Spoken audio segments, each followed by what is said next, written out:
Swastiastu, kembali lagi di channel Santi Dharma Chandra. Saat ini Santi berada di Singaraja, Buleleng, Bali. Nah, sekarang Santi berada di Gria Giri Adi Bali Dwipa, tepatnya di Banjar, Tegal Asi, Pucak Sari, Busung Biu, Buleleng, Bali.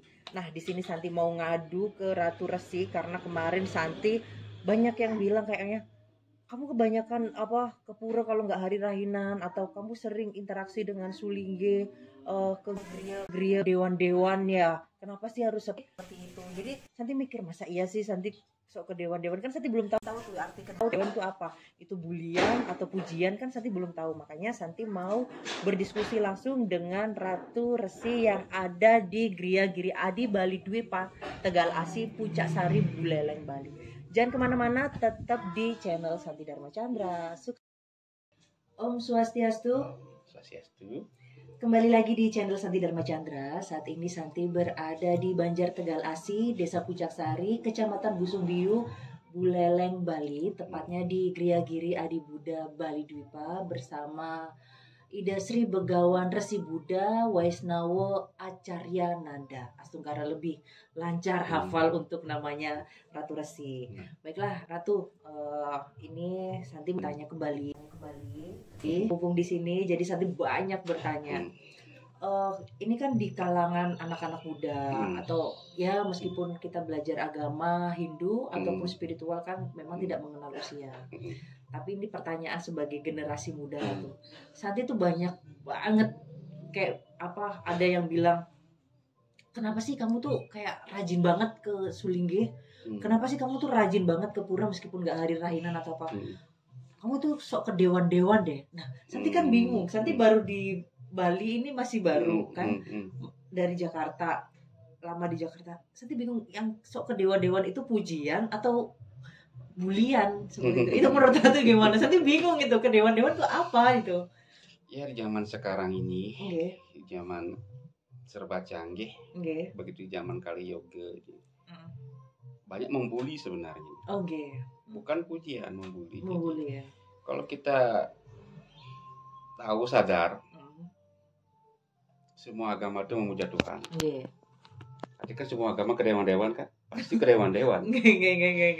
Muslim tiap hari 5 kali dia sembahyang memuja Tuhan, berarti kan ke dewan-dewan. Sedangkan Hindu Trisandi 3 kali memuja dewa, kan ke dewan-dewan. Itu contohnya. Tapi di Bali itu kurang. Pada saat Trisandi umpamanya jam 12 siang, itu waktu makan. Ya kan? Jam 12 makan. Padahal saat itu harusnya kita memang harus ke dewan-dewan, namanya kita harus ke dewan-dewan, bersyukur, sembahyang dengan Trisandi dan sebagainya, kan begitu. Itu nggak lama juga, nggak sampai 15 menit juga. Cuma 5 menit saja. 5 menit saja malah. Tapi pemuda di Bali, kadang-kadang kan cuek saja. Gitu. Nah, apalagi jam 6 sore, kan cuma begitu. Apalagi jam 6 pagi. Nah, makanya sebenarnya itu bahasa membuli, bukan bahasa yang bagus. Nah, contoh kalau di Bali, salah satu rumah tangga, pagi setelah dia masak di dapur, atas subuhan ke Merajan, ataupun ke Sedahan Karang, namanya penunggu karang itu, kita berdoa di sana. Berarti kan pagi-pagi kita sudah ke dewan-dewan. Sudah ke dewan-dewan. Sudah ke dewan, bukan lagi ke pura lagi. Ke pagi kita sudah, apalagi yang mau berangkat kerja kan, mohon restu, biar selamat dan sebagainya, kan sudah ke dewan-dewan kita memohon. Apalagi kita ke Merajan lagi. Itu sebenarnya. Tapi bahasa di sini banyak bahasa membuli karena mereka ya inginnya ya terkenal kayak gimana gitu kan begitu.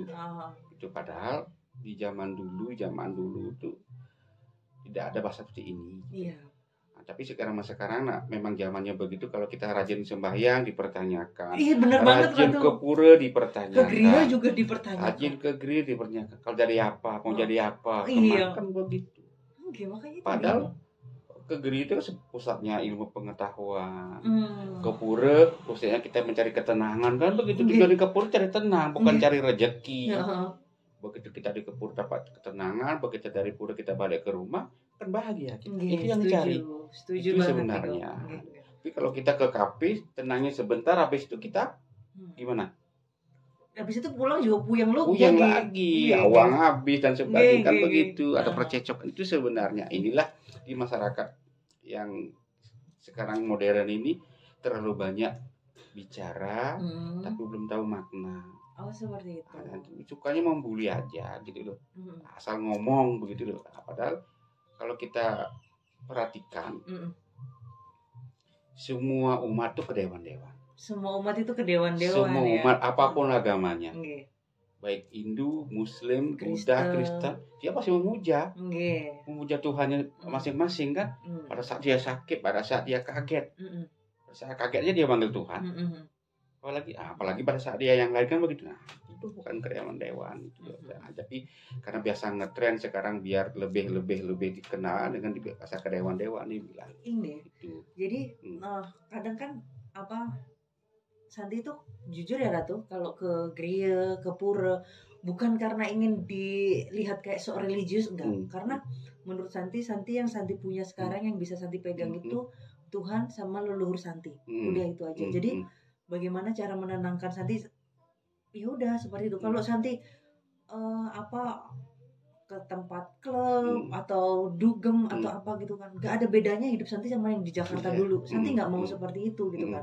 Santi harus meninggalkan hal-hal seperti itu untuk bisa lebih baik di Bali ini, untuk mendekatkan nilai dharmanya Santi seperti itu. Terus pas waktu dekat sama teman gitu, atau memang Santi lagi deket ya, tak ajak ke gereja nggak mau, katanya takut ngomong sama Sulingge. Ke pura nunggu hari rahinan aja deh, jangan sok rajin ke pura. Jadi serba bingung lah tuh. Kan sepedon sih. Sepedon tuh dalam arti, masa iya sih aku terlalu semangat orangnya? Masa iya aku terlalu lincah? Itu bagaimana mengatasinya itu? Nah ini dah, karena pada saat ini mereka-mereka yang belum pernah punya masalah yang berat. Karena dia sekarang hidupnya lagi enteng, begitu dalam rumah tangganya bagus, begitu tuh rezekinya bagus, jadi dia menyepelekan itu. Padahal suatu saat dia akan bisa kembali dia jatuh. Padahal tujuannya kita sembahyang adalah untuk ketenangan, kedamaian, kebahagiaan. Suatu saat kita umpamanya di titik jatuh, titik masalah, kita bisa menghadapi masalah itu. Tapi mereka-mereka yang sekarang tidak sembahyang, tidak ke pura, itu suatu saat dia masalah, dia pasti stres, bingung dia, karena dia nggak punya pegangan hidup untuk hidupnya sekarang. Karena dia yang dipikir adalah uang dan uang. Itu sebenarnya. Benar sih Ratu. Jadi bagaimana kita itu harus bersikap tenang dalam kondisi apapun. Memang itu pengaruh banget sih kalau kita ke gereja, ke pura atau ke tempat kita yang meditasi, itu sangat memberikan energi yang positif banget gitu loh Ratu. Jadi bukan karena aku sok rajin ingin dianggap religius, enggak, karena satu memang butuh. Santi butuh Sulingge, Santi butuh pura, Santi butuh itu. Karena memang hobi. Kalau nggak hobi ngapain Santi ngerjain semua ini gitu loh Ratu. Kalau semua nggak didasari dengan cinta. Hasilnya juga nggak akan bisa nyampe di hati pemirsa gitu kan. Jadi seperti itu. Itu yang benar. Jadi itulah yang ada sekarang saat ini, bukan di Bali aja, mungkin di luar Bali juga begitu kok. Yang religius ya jelius, yang cuek ya cuek, kan begitu. Tapi yang terlalu jelius juga kelihatan terlalu fanatik akhirnya. Tapi kalau menurut aku jeliusnya biasa-biasa saja, karena kita berhubungan kita dengan Tuhan. Jadi kalau kita berhubungan dengan Tuhan, ya kita religius kita tunjukkan pada Tuhan aja, bukan kepada umat. Ya, pada umat biasa-biasa aja lah. Tapi kadang-kadang umat menilainya terlalu negatif. Itu karena mereka nggak paham. Bahkan itu yang Santi dapat sesama Hindu aja Santi disebut kayak gitu. Jangan ke dewan-dewan atau apa gitu. Apalagi di luar orang yang belum mengerti Hindu. Nyalain dupa aja. Nyembah setan lu ya? Atau sesaji, ini buat setan. Itu gimana Ratu untuk menyikapinya? Kan Ratu sering ke Jawa atau kemana gitu. Gimana Ratu? Jadi begini, Ratu kasih pemahaman sedikit ya. Pada saat kita ke pura-pura yang besar, pura-pura yang besar yang ada di gunung dekat pantai, bukan pura baru.